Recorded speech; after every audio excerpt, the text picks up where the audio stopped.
ex viceministro de Gestión Gubernamental y politólogo, quien estuvo presente en el Cabildo, evidentemente, para mostrar su apoyo. Y él decía textualmente: al MAS le quedan 3 caminos: anclarse en el pasado nostálgico y autoritario, quedarse en su presente sin una clara dirección política, o apostar a la renovación que somos nosotros, le dice, ¿no? Lo saludo a don Freddy Bovarín. Muy buenas tardes, don Freddy, un gusto saludarlo. ¿Realmente la pelea es real? ¿Es una pelea que es visceral, o todavía vamos a ver alianzas? Faltan 2 años, al final de 2024 son las elecciones, 2025. ¿Será esta pelea real? Porque los medios, la gente, solamente están hablando del MAS y el resto parece que no interesa. Y al final vamos a tener que ver a un solo equipo en cancha. Don Freddy, buenas tardes. Adelante, conozcamos su mirada. Buenas tardes, Gonzalo. Un saludo para ti, para todo el equipo de Encontrados y a través suyo para todo el país. Bueno, es bastante interesante el escenario político en el que nos encontramos, porque tú habrás notado de que el sistema político y el sistema de partidos sufren una distorsión. Esta distorsión nos dice que es un sistema monopartidista, no competitivo, en el cual las otras fuerzas políticas no gravitan dentro de la política nacional.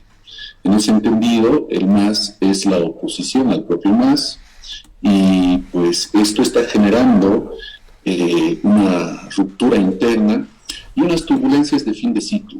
Estas turbulencias de fin de ciclo tienen que ver con, de alguna manera, el aniquilamiento de un liderazgo interno, ¿no?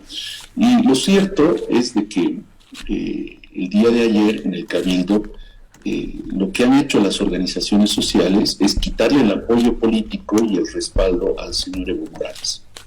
Es decir, que pues tú sabes que la columna vertebral, la estructura del movimiento al socialismo son las organizaciones sociales a la cabeza del Pacto Unidad. ¿Qué sucede el día de ayer? Pues las organizaciones sociales deciden mover ficha y, bueno, asumen el rol histórico que les corresponde. Ellos son los verdaderos fundadores, constructores y dueños del instrumento político. Dicen: no vamos a dejar de que una persona secuestre la democracia interna partidaria y de alguna manera pues sea quien defina absolutamente qué es lo que va a pasar o no va a pasar dentro del instrumento político, porque está claro que no los han convocado al Congreso de la UCAeñ, está claro que no se han coordinado las últimas acciones como una de las dirigencias nacionales del Pacto Unidad, a pesar de que esto está reflejado así en el Estatuto Orgánico del MAS y PCP. En ese entendido, lo que estamos viendo es de que las organizaciones se apartan pública, abiertamente, en una concentración multitudinaria, donde convocan a sus bases de los 9 departamentos para decirle: le estamos quitando el respaldo político al señor Evo Morales y a la estructura o a la facción partidaria que él representa. Y a partir de este momento se marca un antes y un después en el que le damos el apoyo al presidente Arce. Ajá. Entonces, eso ha quedado meridianamente claro, porque lo cierto es que no tiene ningún efecto legal el Cabildo, no causa Estado, pero tiene un profundo efecto simbólico. ¿Legitimidad, dice usted? Correcto. Existe una legitimidad detrás de esto, porque tú te atrás, Evo Morales, creo que a través de Mario Cronenberg organizan un evento en Yapacaní el mismo día del Cabildo, y Evo Morales no asiste al Congreso en Yapacaní y no asiste porque no logran llenar el estadio, no logran llenar el Coliseo. Entonces ahí te das cuenta de que realmente se están quedando solos, se están quedando aislados. Creo que Evo ha ido eliminando a sus leales, ha ido eliminando a sus potenciales aliados, ha ido eliminando a sus herederos, ha ido eliminando a dirigentes que le hacen sombra. Y bueno, pues ahora se encuentra casi que en una absoluta soledad. Y bueno, esto denota justamente lo que te decía, que estamos ante las turbulencias de un fin de ciclo. Fin de ciclo. Y cuando ese fin de ciclo también es un fin de ciclo generacional, que usted ya lo decía. Es un fin de ciclo del evismo y de la vieja política. No generacional.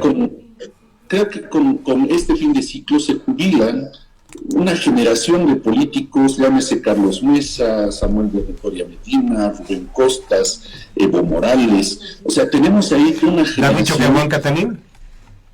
Tenemos toda una generación, querido Gonzalo, yo creo que ha dado lo mejor. Me ha enumerado varios. Le pregunto, ¿David Choquehuanca también termina su ciclo? Él todavía está en activo. Él es el vicepresidente del Estado Plurinacional. Claro. Pero como te digo, yo creo que en este momento tienen la posibilidad de reproducir poder porque se encuentran en mandato en este momento, ¿no? Pero estos otros actores políticos yo creo que no tienen ninguna posibilidad de reproducir el poder, y esto fundamentalmente porque se siente que ya hay un cambio de lógica y un horizonte político dentro de las organizaciones y también dentro del país. Uh-huh.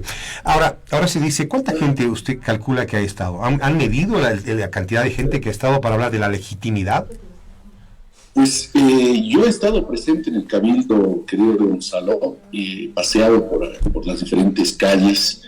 Había una convocatoria multitudinaria, masiva, pero no te podría decir cuantitativamente exactamente cuánta gente había, ¿no? Lo que sí te puedo decir, y con absoluta certeza, es de que, por ejemplo, en el Congreso de la UCAINIE, en la primera fila, ¿no?, del Congreso, tú veías a Mario Cronenberg, tú veías a Romero, tú veías a Ángelo Céspedes, a Wilfredo Chávez, y son gente que evidentemente es el entorno más cercano, el núcleo más cerrado del señor Evo Morales, pero que no representan a nadie. En cambio, el día de ayer en el Cabildo, tú veías dirigentes nacionales de organizaciones matrices, de los campesinos, de las Bartolinas, de los interculturales, de los indígenas, de la CIDOP. Veías ahí a la Central Obrera Regional del Alto, a la Central Obrera Boliviana, veías a dirigentes departamentales. O sea, realmente había una efervescencia colectiva de organizaciones que han sido convocadas por sus entes matrices. O sea, gente con representatividad, gente con base social, con una estructura territorial en los 9 departamentos, que te hablan pues de que hay una legitimidad y que hay una fuerza social que ha sido convocada por, pues en este caso, las organizaciones que pertenecen al pacto. Ahora bien, usted decía la UCAINIE, ha habido poca gente en el colegio, evidentemente, además 5 anillos de seguridad, mucho control que se daba. Sin embargo, también Búsqueda Digital sacó una publicación que llegan aproximadamente a 105.763 participantes, de acuerdo a la medición del Google Earth, que mide esa cantidad de gente. Como 2 estadios olímpicos de La Paz, más o menos, que estuvieron, o un poquito más, pero no hubo la cantidad de gente que se denunció. 1 millón, 2 millones, 5 millones. Se sobreestimó, digamos, a la gente, y en ese sentido yo le pregunto, se dice también que se obligaba a mucha gente a ir, ¿no? Los empleados públicos, que en el fondo lo han hecho siempre todos los gobiernos. Se ha empezado a controlar a través de varios militantes y dirigentes del MAS de Evo Morales, han ido a Cochabamba, han entrado en TEL, han tratado de ver estas denuncias, que ha sido una práctica también del gobierno de Evo Morales y que no se criticaba en su momento. La gente está expectando y dicen, es lo mismo, el MAS de Evo Morales y el MAS de Luis Arce es lo mismo porque tienen las mismas prácticas de actuación. ¿Por qué? ¿Qué los diferencia a ustedes del MAS de Evo Morales? Bueno, yo creo que ahí tiene un gran reto el presidente Arce y todo su equipo para generar algunos rasgos de diferenciación respecto a la gestión del expresidente Morales, porque lo cierto es de que muchas cosas parecieran una continuación.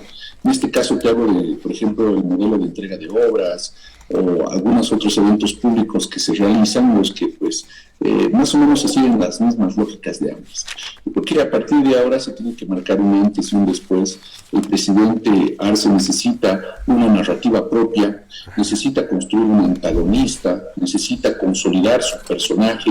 Seguramente será importante también identificar con claridad cuál es la causa política que lo moviliza, es decir, por qué razón está en política, cuál es aquel valor inmanente que hace que los bolivianos nos tengamos que identificar con una causa que es de carácter ideológico. ¿no? También habrá que ver el tema de cómo de alguna manera se va a construir un nuevo proyecto país. Es decir, a día de hoy tenemos todavía la Agenda 2025, pero esa Agenda 2025 ha sido trabajada, consolidada por el gobierno del presidente Morales. En este caso, pues el presidente Arce necesita tener su propio proyecto país, necesita tener una visión de largo plazo y en todo caso enamorar pues, a los bolivianos, seducir, hacerles ver de que hay una esperanza, hay un camino alternativo y que tiene sus rasgos diferenciales totalmente claros que pues la gente los va a identificar.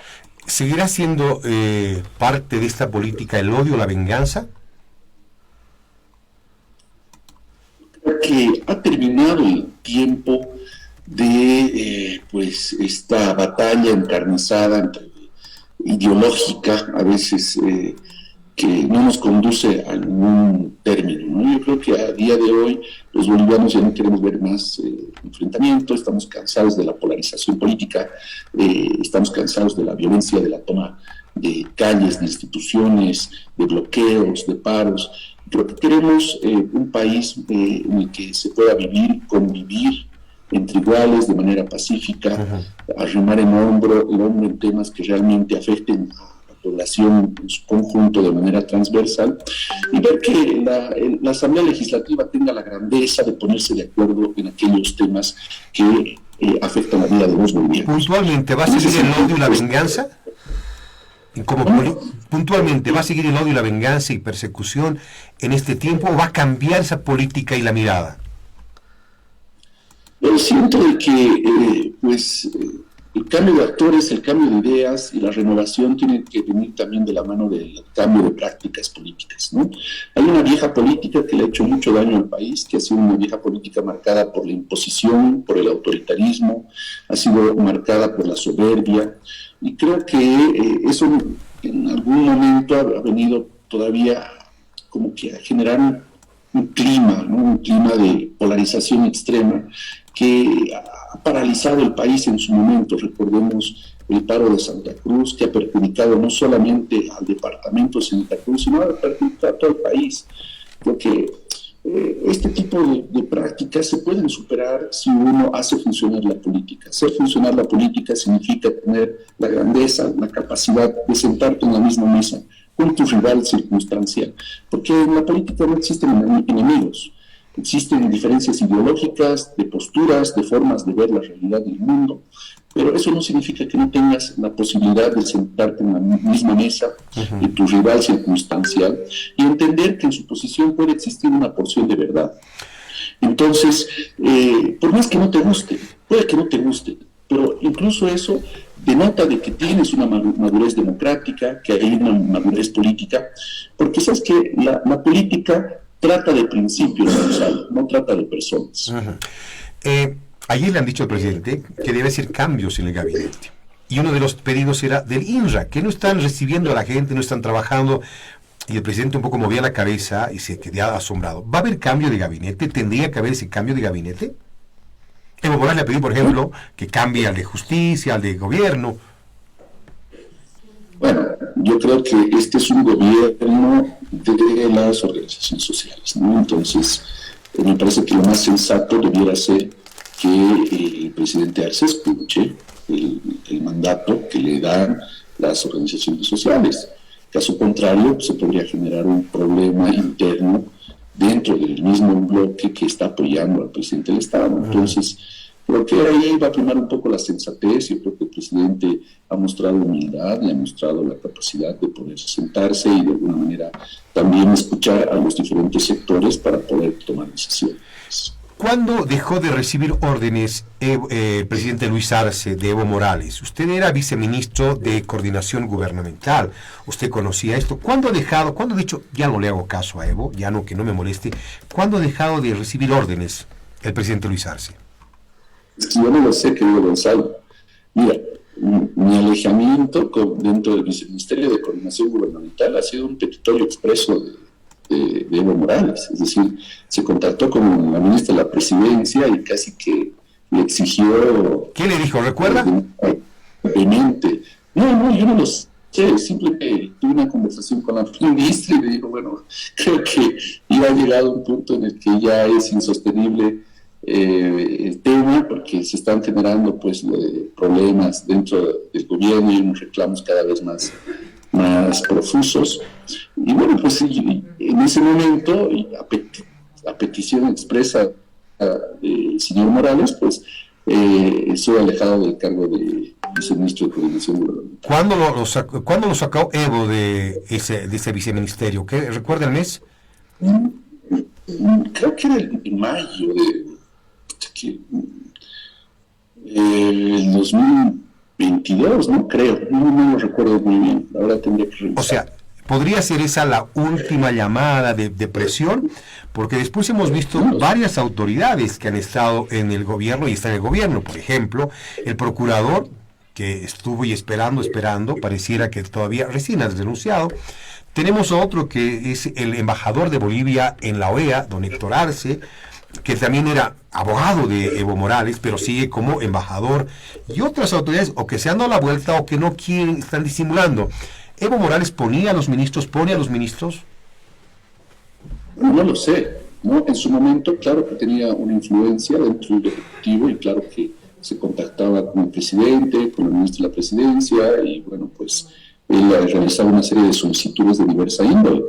Entonces, en su momento, pues tenía influencia dentro del Ejecutivo, pero a día de hoy entiendo de que ya no hay ningún tipo de contacto, no hay ningún tipo de comunicación con el presidente Arce. El presidente Arce es quien está tomando todas las decisiones dentro del órgano ejecutivo y es quien gobierna el Estado, ¿no? ¿Quiénes son el entorno del presidente Luis Arce? ¿Quiénes le tienen que ayudar a construir esa narrativa, ese storytelling, como se llama? ¿Quiénes son los hombres, ese entorno tan importante? En su momento usted estaba ahí muy cerca y conoce, sabe, y quisiéramos conocer un poquito quién es esa gente que le va a construir esa nueva historia de Luis Arce. Bueno, existe todo un viceministerio abocado a esta tarea, ¿no? Yo creo que lo más sensato y pues según la estructura organizativa del Ejecutivo corresponderá al viceministerio de Comunicación, pues hacerse cargo de esa tarea. Ellos son llamados a poder trabajar todos los temas comunicacionales que tienen que ver con el gobierno. ¿El manejo comunicacional del gobierno usted ve adecuado? Que en todo caso se puede mejorar, ¿no? Es como toda tarea humana, no es perfecta, pero en todo caso es perfectible. Se debe mejorar. ¿En qué se debe mejorar?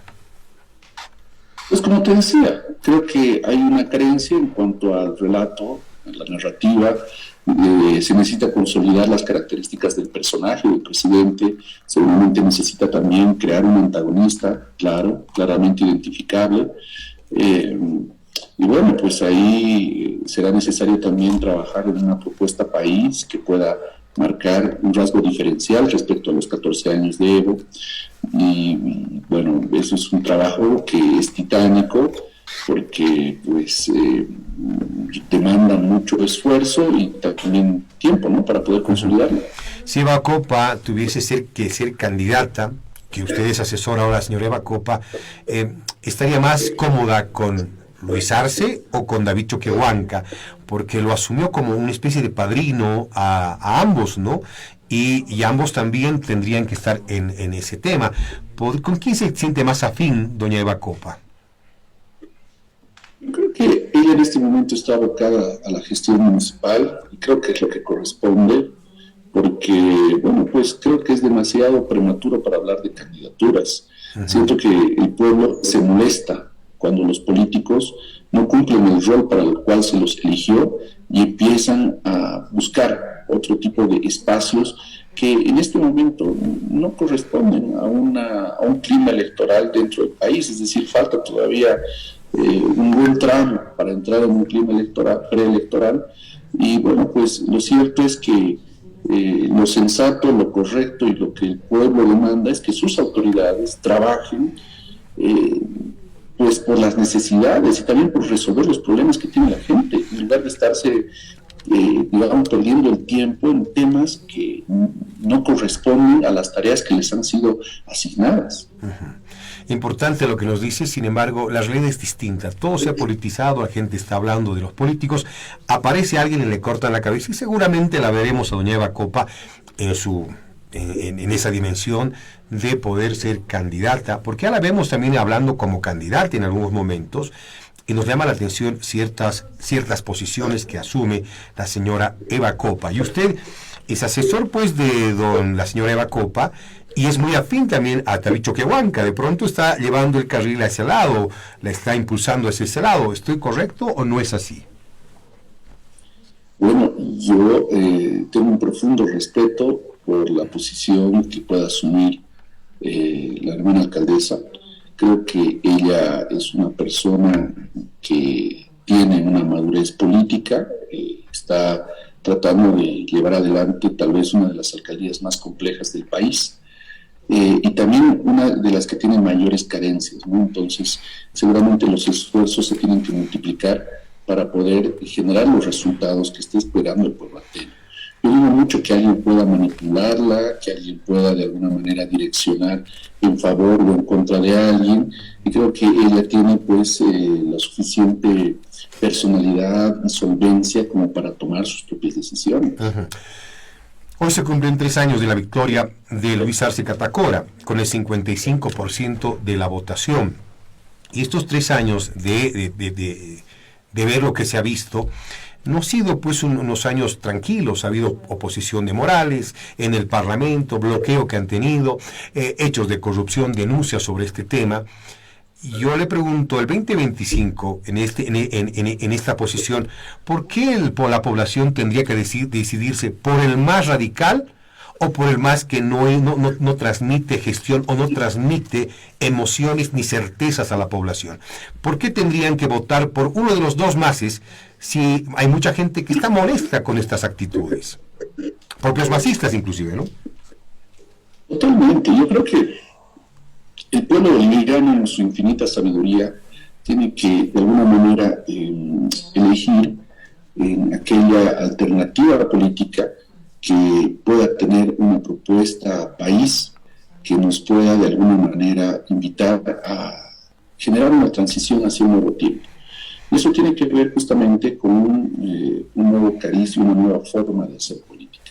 Creo que el exceso de testosterona dentro de la esfera pública ha hecho mucho daño a la democracia en nuestro país y ha dañado la institucionalidad del Estado. Es decir, de que pues, pareciera una pelea de machos alfa, ¿no? A ver quién es el que cabecea más fuerte.